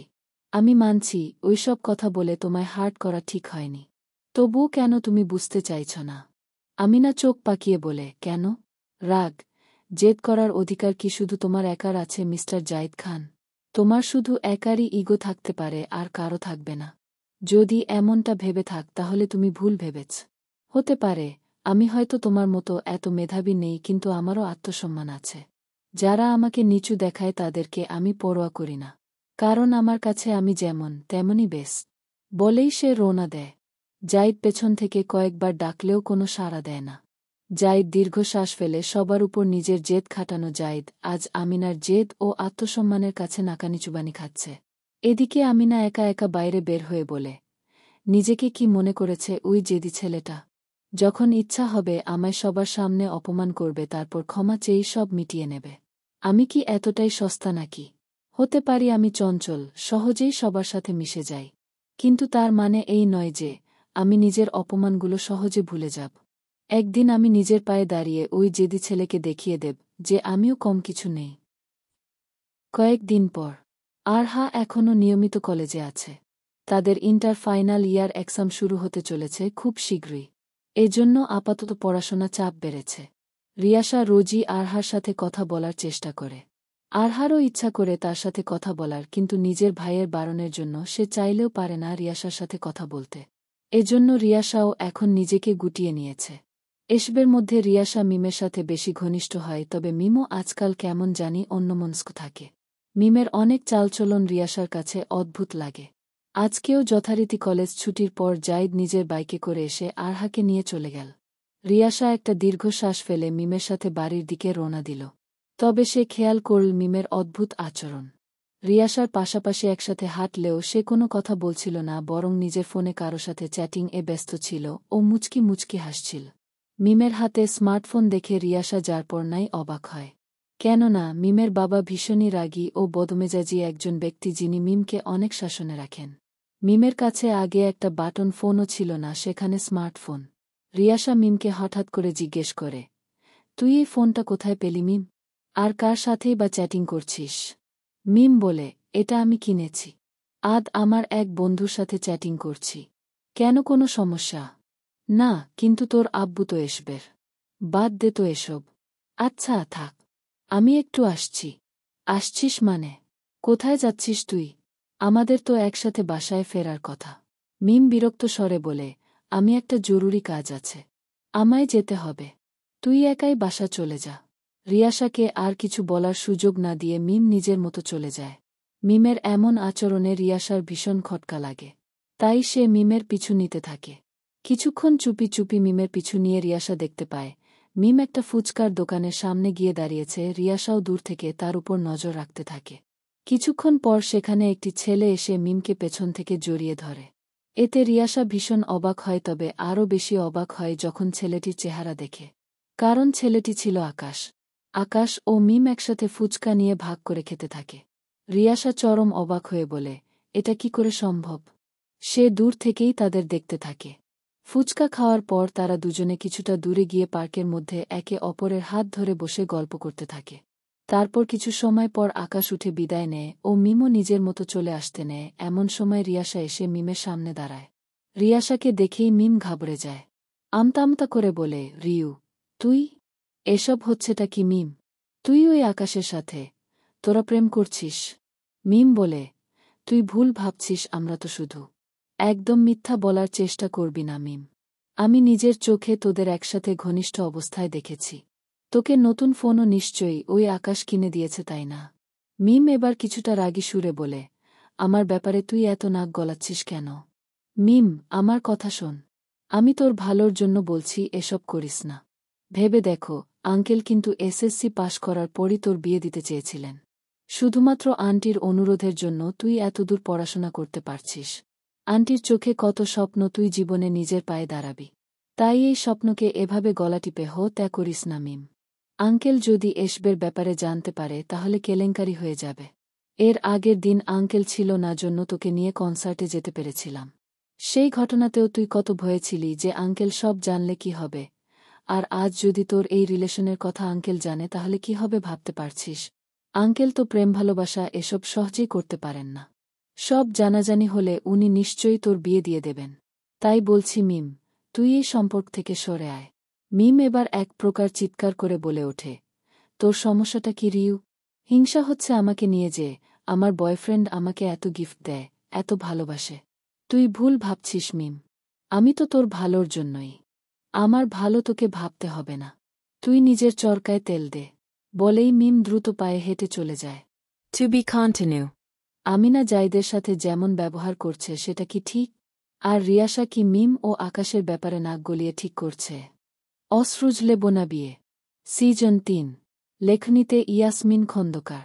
পর্ব ৫৮। আরহা চুপচাপ দাঁড়িয়ে আছে রাস্তার মাঝে। কিছু জরুরি কাজে সে একটু বাজারে এসেছিল, জাইদি তাকে পৌঁছে দিয়ে গেছে।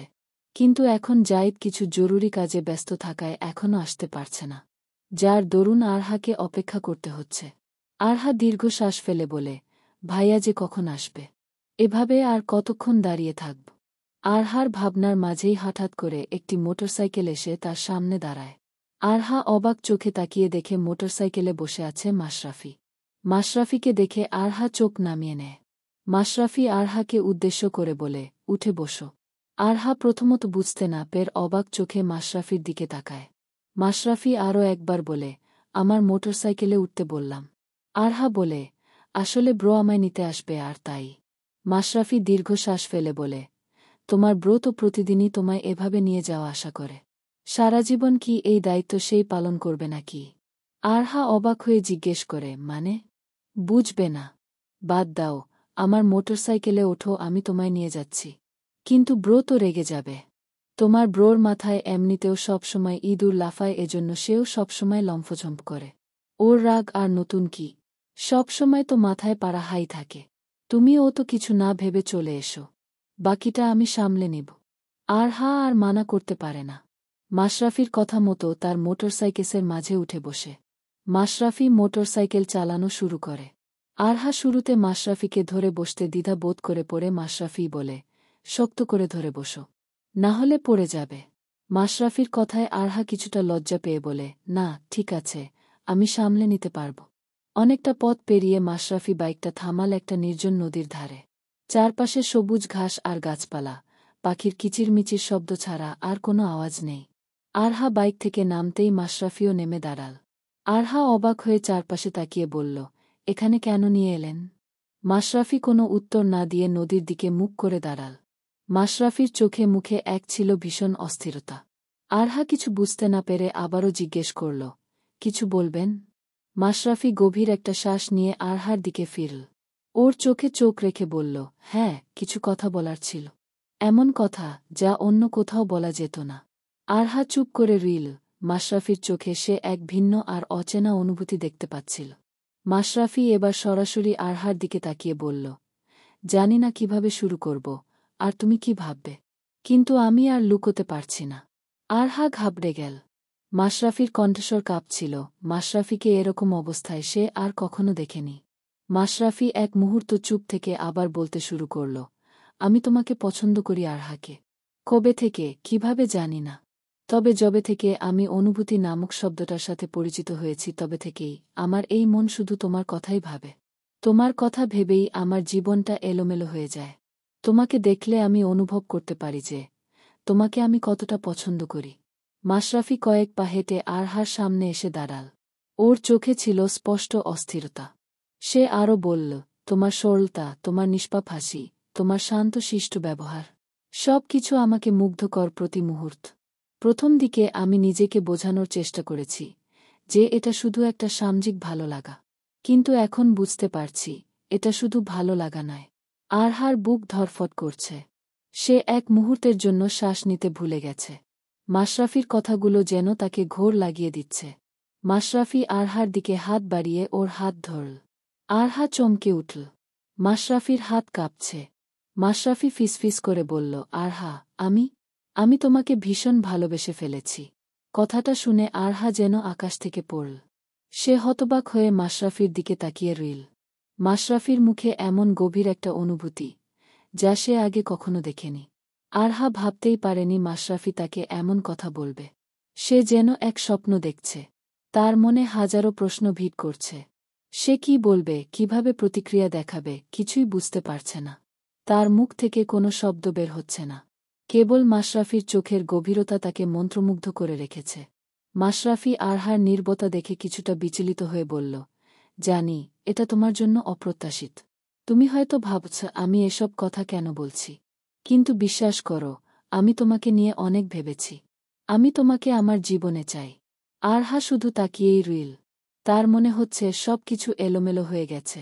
তার মনের ভাবনা সব কিছু যেন এক নিমিষে ওলটপালট হয়ে গেছে। মাশরাফির চোখে এক গভীর আকুতি। আরহা কি উত্তর দেবে তা সে ভেবেই পাচ্ছে না। মাশরাফি অধীর আগ্রহে আরহার দিকে তাকিয়েছিল উত্তরের আশায়। আরহাকে চুপ দেখে সে বলে, আমার প্রশ্নের উত্তর কি পাব না আরহা? আরহা যেন শ্বাস নিতে ভুলে গেছিল। কোনোরকমে চোখ বন্ধ করে সে বলে, আমি এইসব নিয়ে কখনো ভাবিনি। দয়া করে আমাকে এখনই বাসায় রেখে আসুন। মাশরাফি বুঝল আরহা ভীষণ অস্বস্তিতে পড়েছে তার এই আচমকা প্রেম নিবেদনে। তাই সে বলল, বেশ, তুমি একটু সময় নিয়ে ভাবো। তারপর আমায় উত্তর দিও। আপাতত আমি তোমার উত্তর নেতিবাচক ভাবছি না। আমি শুধু নিজের কাছে সৎ থাকতে চেয়েছি জন্য তোমায় নিজের অনুভূতি জানালাম। এখন বাকিটা তোমার হাতে। আমি না চাইলে আমি এক পাও আগাব না। বলেই মাশরাফি নিজের মোটরসাইকেলে উঠে বসল এবং আরহাকেও বসতে বলল। আরহার যেন এবার ধৈর্যের বাঁধ কমে এল। মাশরাফির মোটরসাইকেলে উঠতেও তার অস্বস্তি হচ্ছিল। তবুও অনেক কষ্টে সে উঠে বসে। রিয়াসা রাস্তার ধার দিয়ে একা হেঁটে যাচ্ছিল। আরহা এবং মিম তার দুই বান্ধবী যেন তাকে দূরে ঠেলে দিয়েছে। অথচ রিয়াসা সবসময় তাদেরও ভালোই চেয়েছে। এসব ভাবনার মাঝেই দীর্ঘশ্বাস ফেলল সে। এমন সময় রাস্তায় মাঝে জটলা দেখে ছুটে গেল সেদিকে। সেখানে যেতেই রিয়াসা যা দেখল তাতে অবাক হয়ে গেল। মিমকে তার বাবা বাজার ভর্তি মানুষের সামনে মারধর করছে। রিয়াসা বুঝতে পারল না এর কারণ কি। অবাক চোখে দেখতে থাকত। মিমের বাবা বলছিল, ভুল আমারই। তোর মায়ের কথা শুনে তোকে পড়াচ্ছিলাম। আমার আগেই ভাবা উচিত ছিল যে বেশি ওড়ার স্বাধীনতা দিলে তুই এত উপরে উড়বি যে আমাদের মান সম্মান সব ধুলোয় মিশিয়ে দিবি। তোর সাহস কি করে হয় আমার মেয়ে হয়ে একটা ছেলের সাথে নষ্টামি করে বেড়ানোর? রাস্তায় তার হাত ধরে হাঁটা, একসাথে ফুচকা খাওয়া, পার্কে গিয়ে গল্প করা, এসব দিন দেখার জন্য তোকে জন্ম দিয়েছিলাম। মিম বলে, আমার ভুল হয়ে গেছে আব্বু। আমায় ক্ষমা করে দাও। কোনো ক্ষমা পাবি না তুই। আমার মান সম্মান তুই শেষ করে দিয়েছিস। এবার তোকে আমি ঘরে রাখব না। অনেক হয়েছে লেখাপড়া, এবার তোর বিয়ের পালা। আজ থেকে তোর লেখাপড়া বন্ধ, খুব শীঘ্রই তোর বিয়ে দেব আমি। মিম কাঁদতে থাকে। হাজার অনুনয় করে কিন্তু কোনো লাভ হয় না। এর মধ্যে রিয়াসা এসে বলে, আঙ্কেল, আমার কথাটা। কিন্তু মিমের বাবা আর কিছু না শুনে মিমকে টানতে টানতে নিয়ে যান। যাওয়ার সময় মিম অসহায় চোখে রিয়াসার দিকে তাকায়। তার চোখে ছিল অনুশোচনা। রিয়াসা বলে ওঠে, এসব কিছু হয়েছে ওই আকাশের জন্য। ওকে তো আমি ছাড়ব না। To be continue. মাশরাফি কি এত জলদি আরহাকে নিজের মনের কথা জানিয়ে ঠিক করল? আর মিমের সাথে কি তার বাবা ঠিক করছে? অসরুজলে বোনা বিয়ে, সিজন ৩। লেখনীতে ইয়াসমিন খন্দকার। পর্ব ৫৯। আরহা নিজের রুমে এসে বসে মাশরাফির বলা কথাগুলোই ভাবছিল। এই কথাগুলো সে কিছুতেই নিজের মন থেকে বের করতে পারছিল না। মাশরাফিকে সবসময় নিজের বান্ধবীর ভাই হিসেবে দেখে এসেছে আরহা। এর থেকে বেশি কিছু সে কখনো ভাবেনি। কিন্তু এখন হঠাৎ এভাবে মাশরাফির প্রপোজাল তার মনে হাজারো প্রশ্ন তৈরি করছে। আরহা বিছানায় শুয়ে শুয়ে ভাবছিল, মাশরাফি ভাই কি বললেন এটা? উনি আমায় পছন্দ করেন, আমাকে। আরহার মনে কেন জানি একটু ভালো লাগাও কাজ করছিল, এর কারণ সে জানে না, কিন্তু ভালো লাগার পাশাপাশি তার মনে সংশয় ছিল, কারণ তার নিজের মনের অনুভূতি সে জানে না। তার উপর মাশরাফি আর জাইদের মধ্যে যা তিক্ত সম্পর্ক, তাতে জাইদ এই বিষয়টা কিভাবে নেবে? এসব কথাই ঘোরপাক খাচ্ছিল আরহার মনে। আরহা নিজের দুচোখ বন্ধ করে বলে, আল্লাহ, তুমি এবার আমাকে কোনো উপায় দেখাও। কি করা উচিত আমার এই রকম একটা পরিস্থিতিতে? আমার কি আরও সময় নিয়ে ভাবা উচিত? তাই ঠিক হবে, এখন তাড়াহুড়ো করে কোনো সিদ্ধান্ত নেওয়া যাবে না। যাই করতে হবে খুব বুঝে শুনে আর সাবধানে করতে হবে। তাহলে সঠিক সিদ্ধান্ত নিতে পারব। নিজের স্বভাবচরিত শান্ত ব্যবহারে ফিরে গেল আরহা। মাশরাফি মাঠে ক্রিকেট খেলছিল। তার সম্পূর্ণ মনোযোগ ছিল খেলার মাঝে। এমন সময় হঠাৎ করে মাশরাফির প্রিয় বন্ধু আবির মাশরাফির হাত থেকে এসে ব্যাটটা কেড়ে নিয়ে বলে, খেলা বাদ দিয়ে আপাতত এদিকে একটু আয় তো। তোর সাথে অনেক জরুরি কথা আছে। মাশরাফি বলে, ঠিক আছে, চল। মাশরাফি আবিরের সাথে চলে যায়। একটু দূরে যেতেই আবির বলে ওঠে, কি রে, তুই আরহাকে নিজের মনের কথা জানিয়েছিস? মাশরাফি মাথা নাড়িয়ে হ্যাঁবোধক ইশারা করে। আবির খুশি হয়ে বলে, সাব্বাস, এই না হলে আসল পুরুষ। একদম ঠিক করেছিস তুই। তো আরহা কি জবাব দিল? এখনো কিছু জানায়নি, আমি ওকে সময় দিয়েছি ভাবার জন্য। শুধু সময় দিয়ে এভাবে বসে থাকলেই তো হবে না, কাজের কাজও কিছু করতে হবে। মানে? দেখো, আমি তোর বন্ধু, সেজন্য তোর ভালোই চাইব। তাই বলছি এই সময়ের মধ্যে এমন কিছু কর যাতে আরহা তোর উপর ইমপ্রেস হয়। ওহ আরহাকে ওর পছন্দের কোনো জিনিস উপহার দে। উপহার পেলে তো সব মেয়েরাই খুশি হয়, আরহাও নিশ্চয়ই অনেক খুশি হবে।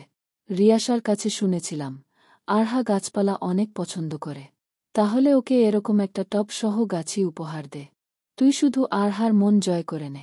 তারপর ওর ওই জাদরেল ভাই জাইদকে সামলানোর দায়িত্ব আমাদের। নিজের বন্ধুর কথায় মাশরাফি সাহস পেল। আরহা চুপচাপ দাঁড়িয়ে আছে কলেজের বাইরে। জাইদ এখনও তাকে নিতে আসেনি। এমন সময় হঠাৎ করে মাশরাফি আরহার সামনে এসে দাঁড়াল। তাকে দেখে আরহা ভয়ে জমে গেল। মাশরাফি আরহার দিকে তাকিয়ে মৃদু হেসে এগিয়ে এল। আরহা কিছুটা বিব্রত বোধ করলে মাশরাফি বলল, ভয় পাবার কিছু নেই। আমি এখানে উত্তর শুনতে আসিনি। এর জন্য তুমি আরও সময় নাও। আমি এখানে তোমায় কিছু দিতে এসেছি। কি? জানতে চায় আরহা। মাশরাফি আরহার দিকে একটা ব্যাগ বাড়িয়ে দেয়। আরহা জানতে চায়, কি আছে এই ব্যাগে? এই ব্যাগে একটা খুব সুন্দর গোলাপ গাছের টব আছে। গোলাপ গাছের টবও? হ্যাঁ, দেখো পছন্দ হয় কিনা। আরহা খুলে দেখে বলে, জি, ভালো হয়েছে। তোমার পছন্দ হয়েছে, এতেই আমি খুশি। বলেই মাশরাফি বলে, তাহলে থাকো, আমি এখন যাই। তোমার ভাই চলে আসার আগেই বিদায় নিতে হবে। ও এসে আমায় দেখলে আবার কাহিনী করবে। ঠিক আছে, সাবধানে যাবেন।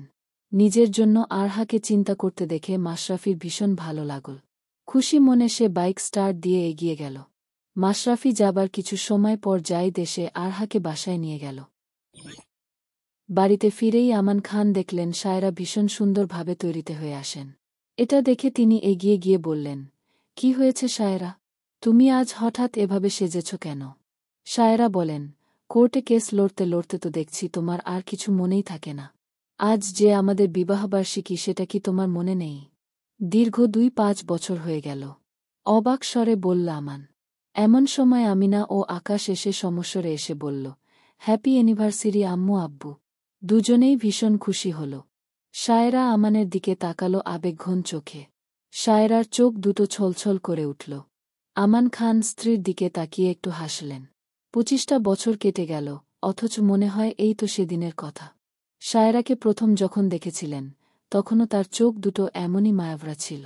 আমান তখনও তরুণ আইনজীবী, আর শায়রা সদ্য কলেজ পাশ করা উচ্ছল তরুণী, যে বয়সে তার থেকে বড় ছিল। সেদিন কি আর ভেবেছিলেন এই মেয়েটা তার জীবনের অবিচ্ছেদ্য অংশ হয়ে যাবে? আমান শায়রার দিকে তাকিয়ে উজ্জ্বল হেসে বললেন, মনে থাকবে না মানে? ২৫ বছর যে এভাবে চোখের পলকে পার হয়ে যাবে, সেটা ভাবিনি। শায়রা আলতো করে আমানের কাঁধে মাথা রাখল। আমিনা আর আকাশ তখনও তাদের দিকে মুগ্ধ চোখে তাকিয়ে। এই দৃশ্যটা তাদের কাছে খুবই প্রিয়। বাবা মায়ের ভালোবাসা দেখতে দেখতেই তারা বড় হয়েছে। আমিনা বলে উঠল, আব্বু, আম্মুর জন্য কিছু করো না? আমান খান চোখ টিপে বললেন, সেটা তো সারপ্রাইজ। তোমাদের আগে বললে তো আর সারপ্রাইজ থাকবে না। শায়রা মুচকি হাসলেন। তার স্বামীর এই দিকটা তিনি খুব ভালো করেই জানেন। কাজের বাইরে আমান একজন অন্য মানুষ।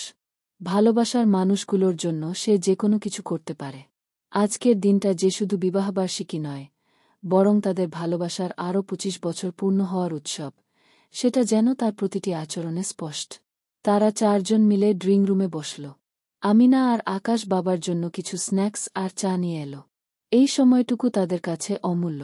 যৌথ পরিবারের এই ছোট ছোট মুহূর্তগুলোই জীবনের আসল আনন্দ। হঠাৎ করে আমান খানের ফোনে একটা কল আসলে তিনি বললেন, আমাকে এখন একটা জরুরি কাজে যেতে হবে। রাতে ফিরে সবাই একসাথে আনন্দ করব। শায়েরা বললেন, জলদি এসো। সন্ধ্যার দিকে নিজের রুমে বসেছিল আরহা। হঠাৎ করে তার মনে হল গাছটা ছাদে রেখে আসার কথা। সে আর দেরি না করে গোলাপের টব গাছটা নিয়ে ছাদে উঠল। ছাদে উঠতেই সে অবাক হল, কারণ তাদের ঠিক পাশের বাসার ছাদেই ছিল মাশরাফি। মাশরাফি আরহাকে দেখে একটুও অবাক হয় না। সে বলে, এই বাসা আমার বন্ধু আবিরের এক আত্মীয়র। ওর সাথেই ঘুরতে এসেছিলাম, কিন্তু এভাবে যে তোমার সাথে দেখা হবে ভাবিনি। আরহা লাজুক ভঙ্গিতে এগিয়ে এসে টবসহ গাছটা ছাদের কিনারায় রেখে দিল। অতঃপর মাশরাফির দিকে তাকিয়ে বলল, গাছটা দেয়ার জন্য ধন্যবাদ। আচ্ছা, তোমার উত্তরের আশায় রইলাম। বলেই মাশরাফি যেতে নেয়। এমন সময় আরহা হঠাৎ করে টবটা হাতে নিয়ে গাছটা আরেকটু সরাতে যায়, কিন্তু ভুল করে তার হাত ফসকে যেতে নেয়। ঠিক সেই সময় আমান খান রাস্তা দিয়ে হেঁটে আসছিলেন। আরহা চিৎকার করে বলে ওঠে, চাচ্চু, সরে যাও। আমান খান বা আরহা দুজনেই কিছু বুঝে ওঠার আগেই আরহার হাত লেগে টবটা গিয়ে পড়ে একদম আমান খানের মাথার উপর। আমান খান আর্তনাদ করে ওঠেন। আরহা আকস্মিক এই ঘটনায় আঁতকে উঠে এবং কোনো প্রতিক্রিয়া করারও সুযোগ পায় না। To be continue. অশ্রুজলে বোনা বিয়ে, সিজন ৩। লেখনীতে ইয়াসমিন খন্দকার। পর্ব ৬০। আরহা ভয়ে একদম জমে গেল আমান খানের মাথায় ফুলের টব পড়ার দৃশ্য দেখে। সে দ্রুত সিঁড়ি বেয়ে নিচে নামতে চাইল তার চাচাকে দেখার জন্য। মাশরাফিও ব্যাপারটা বুঝে দৌড় দিল। এদিকে আরহাম খান ও জাইদ দুজনে বাইরে বের হচ্ছিল বাড়ি থেকে কিছু জরুরি কাজে। আমানের চিৎকার শুনে তারা ছুটে যায় সামনে এবং গিয়ে আমানকে আহত অবস্থায় দেখে দুজনেই আঁতকে ওঠে।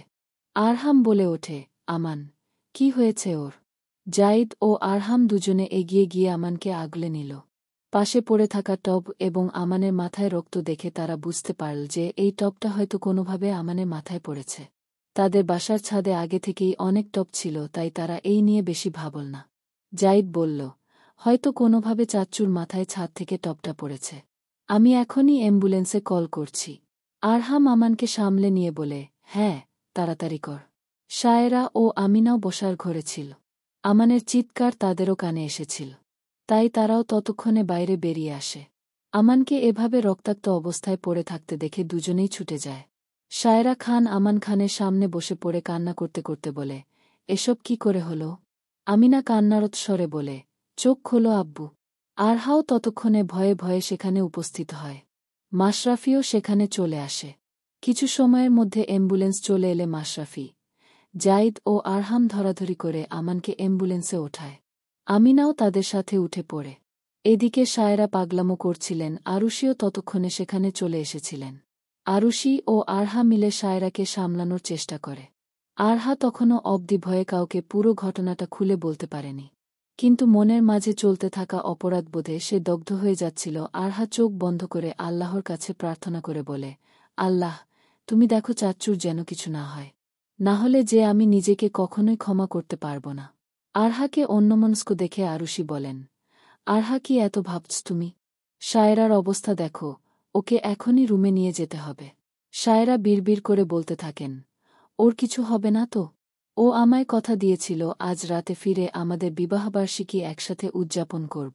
তাহলে হঠাৎ কি থেকে কি হয়ে গেল? আরুষি শায়েরাকে সান্ত্বনা দিয়ে বলেন, তুমি চিন্তা করো না শায়েরা, সব কিছু একদম ঠিক হয়ে যাবে।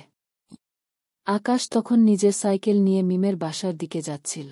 হঠাৎ করে মিমের বিয়ের কথা জানতে পারে সে স্তম্ভিত হয়ে গেছিল। তাই কোনো কিছু না ভেবে মিমের সাথে একবার দেখা করার উদ্দেশ্যে ছুট দিয়েছে সে। তার ফোন বেজে চললেও সে এটা রিসিভ করছে না। মিমের বাসার কাছে পৌঁছানো মাত্রই হঠাৎ করে রিয়াসা তাকে দেখতে পেয়ে তার সাইকেলের সামনে এসে দাঁড়ায়। আকাশ দ্রুত সাইকেলে ব্রেক কষে বলে, হচ্ছেটা কি? সরে যাও সামনে থেকে। রিয়াসা তুমুল রাগ দেখিয়ে বলে, কেন এসেছ তুমি এখানে? মিমের এত বড় সর্বনাশ করেও তোমার শান্তি হয়নি। এখন কি ওকে আরও অপদস্থ করলে তোমার শান্তি হবে? আকাশ বলে ওঠে, কি বলছো তুমি এসব? মিম এবং আমি একে অপরকে ভালোবাসি। আর আর তোমার এই ভালোবাসাই মিমের জন্য কাল হয়ে দাঁড়িয়েছে। মিমের বাবা ওর সাথে দ্বিগুণ বয়সী একজন ব্যক্তির বিয়ে ঠিক করেছে শুধুমাত্র তোমার এই ভালোবাসার কথা জানতে পেরে। মিম আর আন্টির দিকে তো আমি তাকাতেই পারছি না। এসব কিছুর জন্য তুমি দায়ী। না তুমি মিমের সাথে প্রেম করতে আর না এসব কিছু হতো।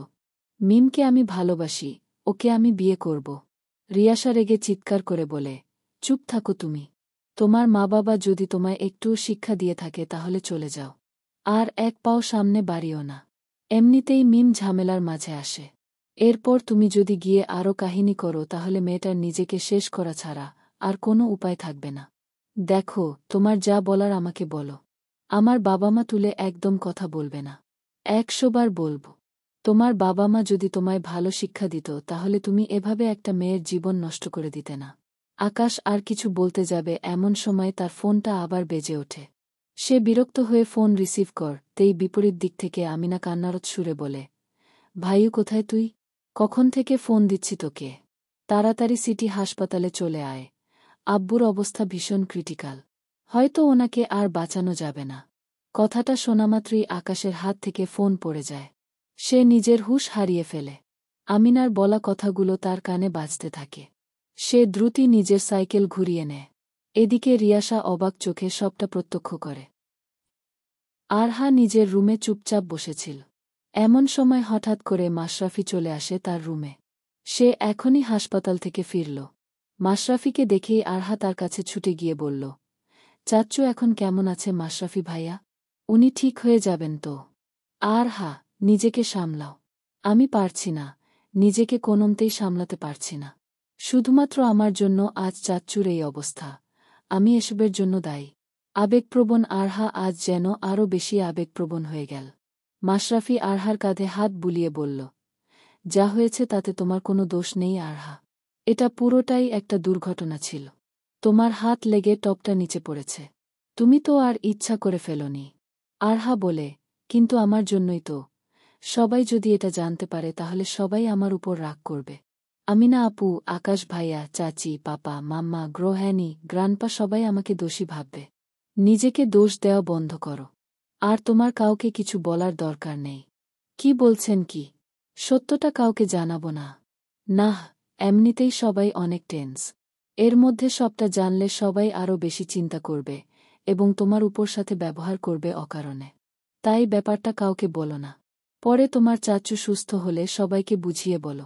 আর চিন্তা করো না, আমিও থাকব তোমার পাশে। আমি সবটা নিজের চোখে দেখেছি। কিন্তু চাচ্চুর যদি ভালোমন্দ কিছু হয়ে যায় তাহলে যে সারা জীবন এই গিল্ট নিয়ে বেঁচে থাকতে হবে। এখন এসব নেতিবাচক ভাবনা বাদ দাও। সব ঠিক হয়ে যাবে।